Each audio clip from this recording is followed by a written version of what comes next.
So you've obviously faced adversities. I think we didn't touch on it before when we were discussing COVID, but you were quite ill yourself with COVID, is that right? Yes, yeah, so that was last year.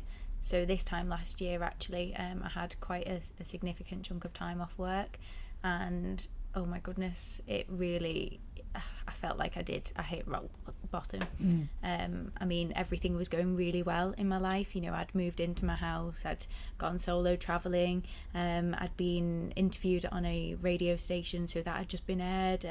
I'd started a new promotion at work, being the student leadership coordinator. Everything was just going really well. I'd started my job as well, training a teacher. That's a part of my job that I do now as well. Really enjoying it, going from strength to strength. And then it was October 2022, it just hit me like a ton of bricks. And I remember, because obviously at that time you had to stay off work for a period, I think it was 5 or 7 days, I can't quite remember now. So I was already counting the days in my head because it was half term when I got it, and I thought, right, so I rang work and said I'll be back in for the Wednesday.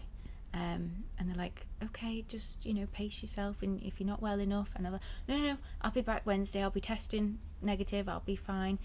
Obviously I was still testing positive by the Wednesday, and I couldn't even move out of bed. It was just horrendous. It was, I just couldn't do anything. And I mean, all the things that were lighting me up and helping me on my journey, reading, listening to podcasts, I couldn't do because nothing was going in. I just wanted to just lay there and sleep all day, every day, nighttime, and it was a horrible experience. And that was up until the January, and then I started to find my feet a bit. I was going back to work, a phased return again. I felt really off balance. I just felt, when I was going into work, I just felt really disorientated. That's all I can describe it as. It just felt just really strange, and I still wasn't well enough, and I was coming home and I was literally just sleeping. I remember I went in for a 15-minute meeting and I came home and I slept for the rest of the day. It exhausted me so much.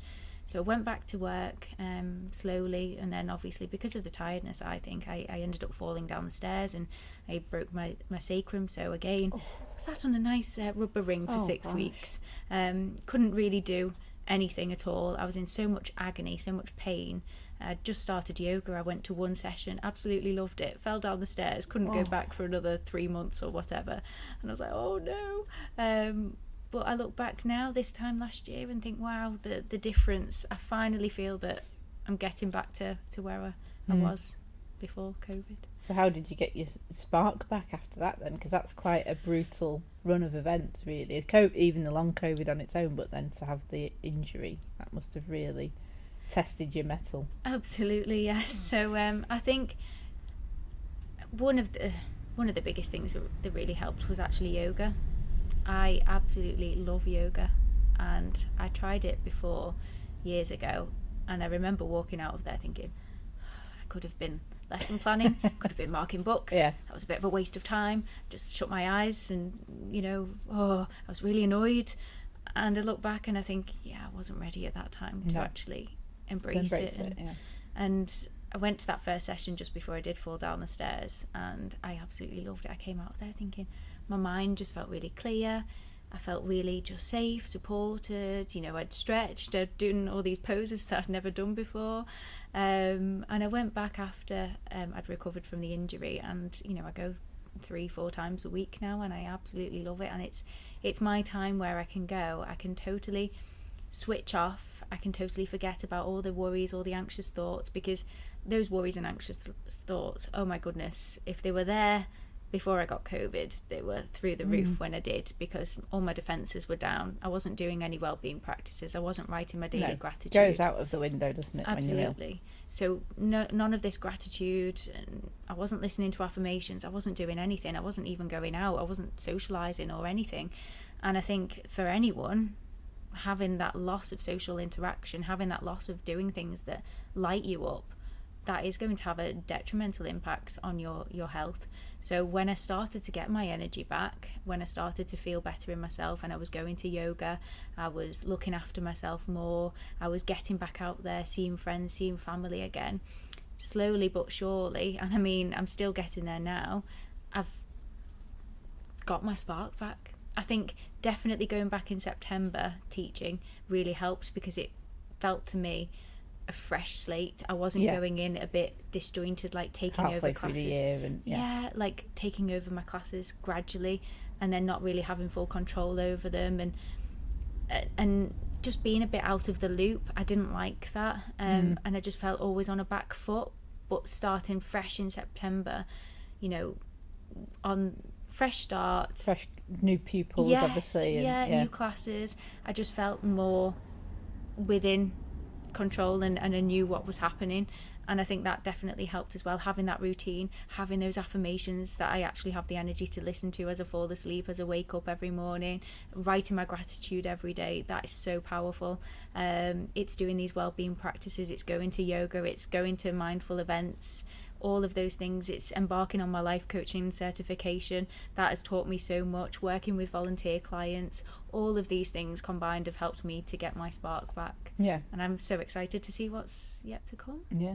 So do you have a daily meditation practice as well, or do you count your yoga as your meditation, would you say?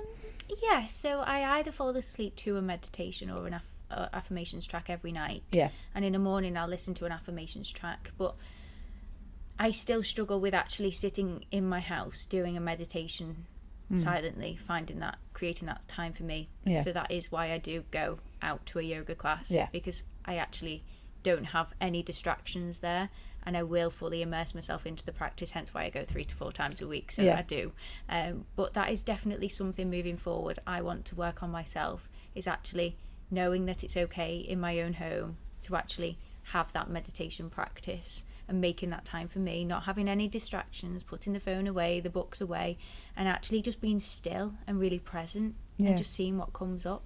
Yeah. So that's my next goal. Yeah, that'd be good. I think the thing is, a lot of people get very stressed about meditation, which is obviously the opposite effect, because they think it has to be a certain way, or like you say, it's got to be silent. And I think your yoga is a meditation. Well, obviously it's got a meditative practice as part of it, hasn't it, as well, with your shavasana and everything at the end.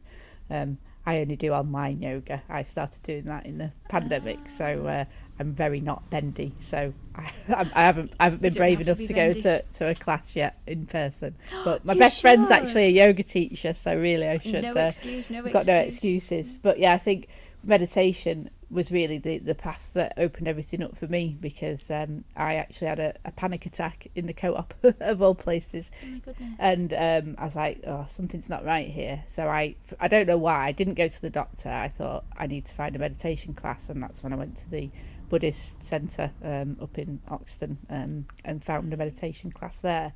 And that's what changed my life. As I say, from that, you know, I then stopped drinking alcohol because I liked the way my mind was without it. And I think it is if you can get that daily practice in, even if it's 5 minutes, just breathing. It doesn't have to be anything too. I think people think, I've got to sit for an hour on a cushion, cross-legged, you know, and that puts them off. And I would say, no, just even if you're in the queue at Lidl and you're waiting and you're getting a bit irritated because someone's faffing around with their bags at the front, 1 minute, just focus on your breath. That's a meditation. Absolutely. And you keep yourself calm, don't get stressed. So that is so true. Yes. Because sometimes you can go to the toilet and you just have those 5 breaths, look in the mirror, 5 breaths, and it works for me anyway, I just feel more grounded, more centered, and then it just allows you to go about your day. But I definitely think you need to try the yoga. There's so many different types of yoga you can do. I mean, the yoga teacher, well, I go to a few yoga teachers, you know, but I go to some classes where it's hatha yoga with chakra balancing, so they work on a specific chakra point. Oh, right, yeah. I'm into all that. So, yes, and then she does this wonderful, it's always a different meditation at the end, and it's about 10 minutes long, and I really immerse myself into that meditation, and then I go to a yin yoga one, so that's really holding yourself in the poses for up to 4 minutes. Oh yeah, I've done some yin yoga. That's I did amazing. find that very good. I remember she put her hands on my head and she went, "You've got a very busy mind, haven't you?" It's like, yes. So was she incorporating a bit of I think Reiki? she did a bit of Reiki in it as well, yeah, because suddenly felt, because I do have Reiki regularly as well myself, but it was a lovely session actually, the yin yoga. It is, it's so grounding. And I mean, there's other ones as well where you can do, they focus on, what is it now?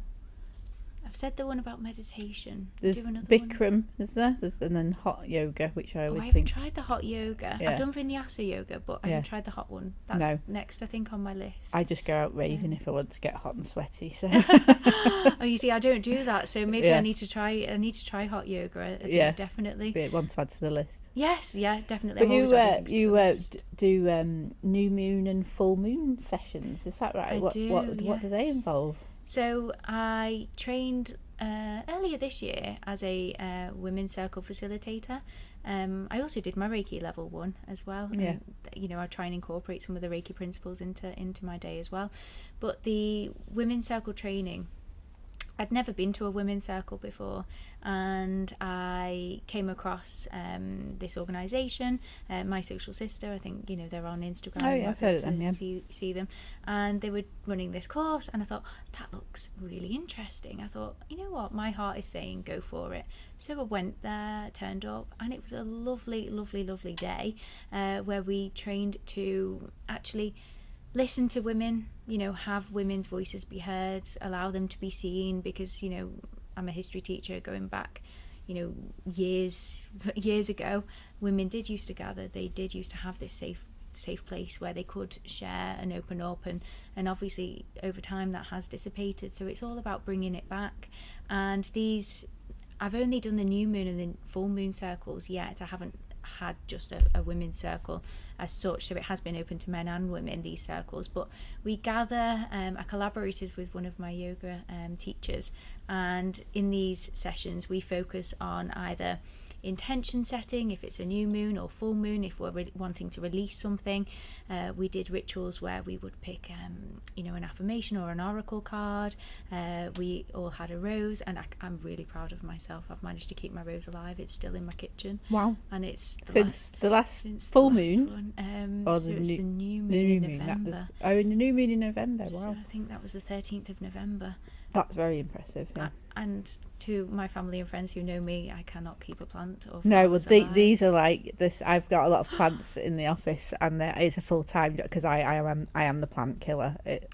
Yeah. You and me. But I have kept these alive. This one I've had for 5 years.